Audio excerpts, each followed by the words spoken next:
end of the commemoration of the Nakba, which is the catastrophe that was actually not just a catastrophe, it was a crime committed against the Palestinian people.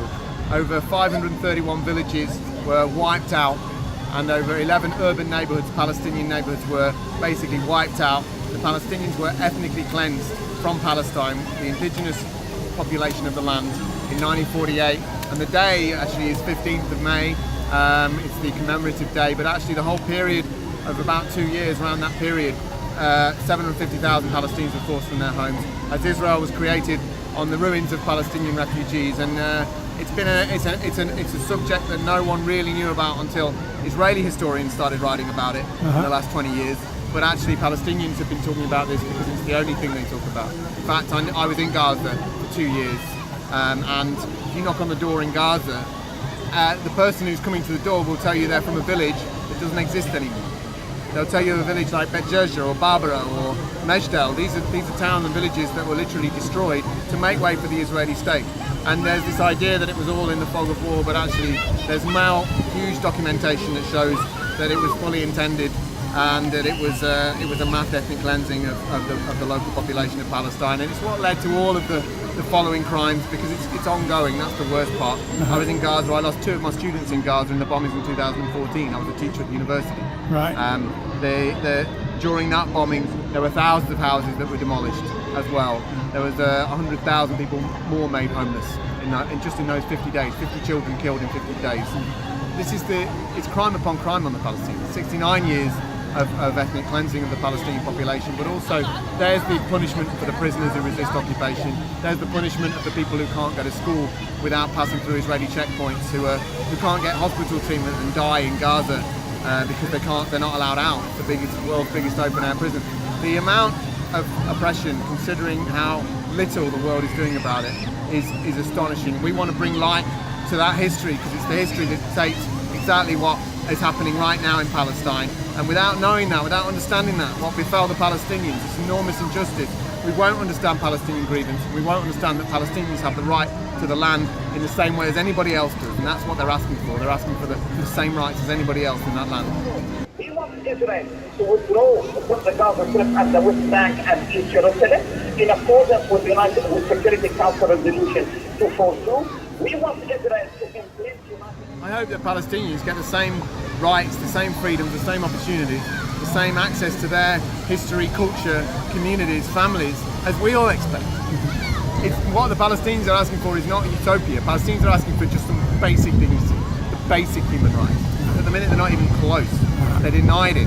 It's not a catastrophe, in my opinion. It's a crime. They are continuously denied the most basic freedoms. And we're not talking about months and just occasional bombings or conflicts. We're talking about 69 years of this. And of course, Britain has had a huge part to play. Britain was occupying Palestine before that. It was the British Mandate. They facilitated this massive crime against the Palestinians. They allowed the nascent Israeli army to force Palestinians out of their homes, and that is the complicity, sadly, that Britain had with all of the colonised peoples, like in India with partition there, like in Turkey and Cyprus, all of these areas where Britain was the former colony. We have had a big influence, and it's not been a good one. Then this will be the fact you find America and Israel are both committed savage crimes against humanity. If you can't see well, then you must be blind. But now me, I'm yelling free Palestine. There's been a call in 2005 by over 200 Palestinian civil society organisations, and the call is a call to say we're not going to tolerate this anymore. We want solidarity from the people of the world. We know that the governments are actually, it's not just that they're doing nothing. The governments are funding it. Israel receives more aid than any other country in the world. It gets billions from the US. They've just signed a new deal, 3.8 billion a year, which is more aid than any other country gets from anyone in the world. Britain has huge connections in both academic and science and business and trade and everything else. Britain is supplying weapons as well to Israel. So it's these connections that are actually making the whole thing worse. So what Palestinians have called for is the boycott, divestment and sanction. It's modelled on the fight against apartheid in South Africa that at least politically was won. And actually many prominent South Africans have also joined the call. They've been to Palestine. Archbishop Desmond Tutu went to Palestine and said what's happening is worse than apartheid South Africa. Mandela says we'll never have our freedom without the freedom of the Palestinians. Ronnie Castles, there's endless amounts of South Africans, black South Africans that have been to Palestine and said this is complete and utter control and domination of a people according to who they are when they're born as, and what they are as perceived to be as they're born. And it's sort of like they're perceived to be an inferior ethnic group, or one that doesn't have the same entitlements as anybody else. That is the ultimate act of racism, and it's a system of racism across every field, across your documents for university, your documents for healthcare, your documents for movement. There's colour codes like South Africa, and if you're a Jerusalem resident, if you're in the West Bank, you can't even get out half the time. You can't go from village to village. You've got checkpoints everywhere, soldiers' humiliations at checkpoints, women giving birth at checkpoints because they can't get to hospital in time, and of course many young kids getting killed for defending their houses from Israeli bulldozers, knocking them down. Still ongoing now, as we speak, right now. This is still carrying on, even though all the major human rights organisations have exposed what's happening, and in fact a UN report recently compared it to apartheid. So with all of this evidence, you'd think we'll be listening to anti-apartheid heroes like in South Africa. You'd think they would know something about what to do to fight a system of oppression. But as it is, sadly, because of huge amounts of propaganda and huge amounts of lobbying, and obviously as well, sadly the Western interest in the region, the largest producing oil region in the world, to have an ally like Israel also suits them very well. They give a bit of rhetoric, they give Israel a slap on the wrist, but Israel's violated more United Nations resolutions than any other country, and yet they've literally never been held to account. In fact, they get a better deal on all these areas than any other country does in the region. So this is what we're saying. We're saying it's time for people on the ground to stand up, to join the boycott, divestment and sanctions, and it's 3 demands. Ending the occupation. It's the longest running military occupation in modern history. They are an occupied people entirely, and populations mostly children. We're saying right of return of refugees. The Palestinian refugees, it's the largest number of refugees in the world, and they have been for decades, and there's still people with the keys to their homes who can't even go back to the area they grew up in, and all of their generations, 40, 50 generations have lived there, and they can't go back because they're Palestinian. I can go sometimes, occasionally, if I'm lucky, and other people can, but they can't. The indigenous people of the land can't even wander around their own village. They're stuck outside in refugee camps still, many of them. And that's the right of return of refugees. And then finally, inside Israel, inside 48 Palestine, the equal rights for all citizens, which is not a utopia. Equal rights, there's currently 50 discriminatory laws inside Israel, where there's still a 2 million population that are Palestinian, and there's 50 discriminatory laws against the Palestinians inside Israel.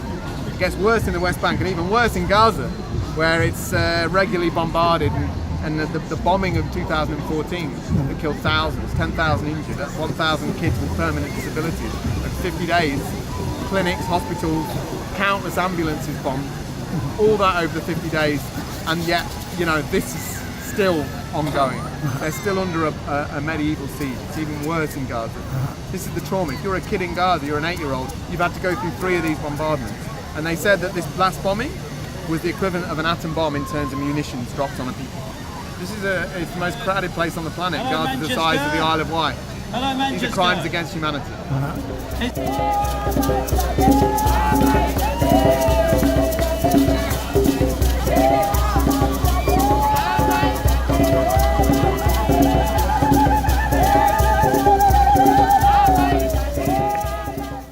What we found in South Africa, I think there was a lot of people who were saying when blacks in South Africa, there was a lot of excuses to try and stop the freedom for blacks in South Africa, the political freedom at least. They still need to fight for economic freedom. But there was a lot of real sort of threats and saying that, oh no, the blacks are all going to attack the whites in South Africa, there's going to be bloodshed, there's going to be chaos. But in actual fact, all they wanted was freedom. They just wanted to taste it.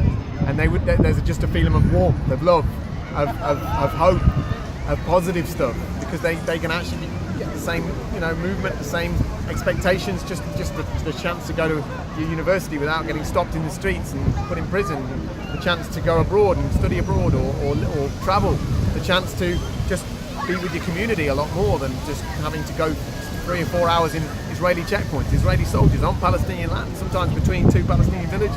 There's 500 checkpoints all over the West Bank right now. And of course they're taking more and more of the West Bank, 40% of the West Bank, the last 20% of Palestine, is still left after 1948, it's been taken more by Israel. So they're not stopping. And this is the whole point. People want a Palestinian state, but right now Israel's destroying the Palestinian state. There's just Bantustan, like in South Africa left. There's little cantons. That's not going to be a state. That's not sustainable. They want the Palestinians to just sit there and tolerate inhumanity and inhuman conditions. That's what they want. That's their only solution. In fact, the Likud party in Israel doesn't have a Palestinian state in their manifesto at all. They want the whole area, and it's quite obvious that's what they want because they're still forcing people out of their land. Why else are they doing it? They wiped Palestine off the map in 1948, which is what this is all about, and now they've been slowly ethnically cleansing the rest of it.